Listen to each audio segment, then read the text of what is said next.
Baltic Sea, a huge basin in northern Europe. Beautiful on the outside, but on the inside it's a different story. Its main problem, agricultural spills, which have led to excess nitrogen and phosphorus in its waters. And this excess of nutrients in the long term leads to a depletion of oxygen in the sea. Tim runs a mussel farm in Kiel with a specific goal to combat pollution of the Baltic Sea in an environmentally friendly way, as mussels help reduce harmful excess nutrients.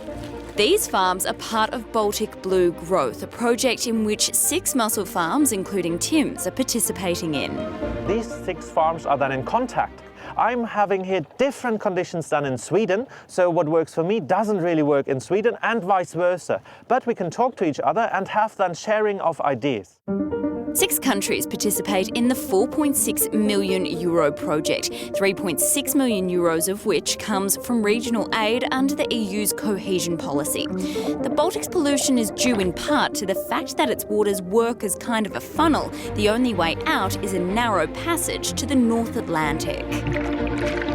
If you imagine a drop of water here in the Baltic Sea, in our region, in the Kiel region, it will remain here on the average 40 years until it's being exchanged with the water in the North Atlantic. And whatever you put in terms of nutrients just does exactly the same.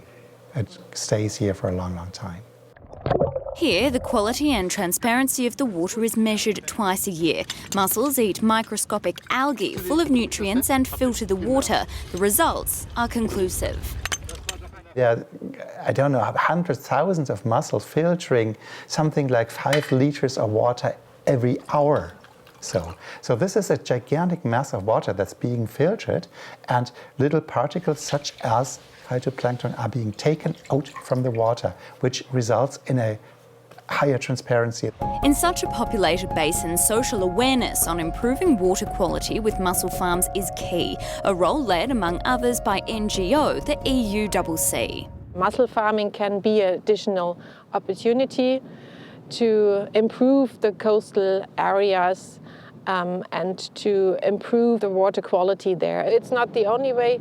We have to think about other solutions in the catchment area. That means to reduce the nutrient loadings, to reduce the nutrient input in the agricultural technique and methods first.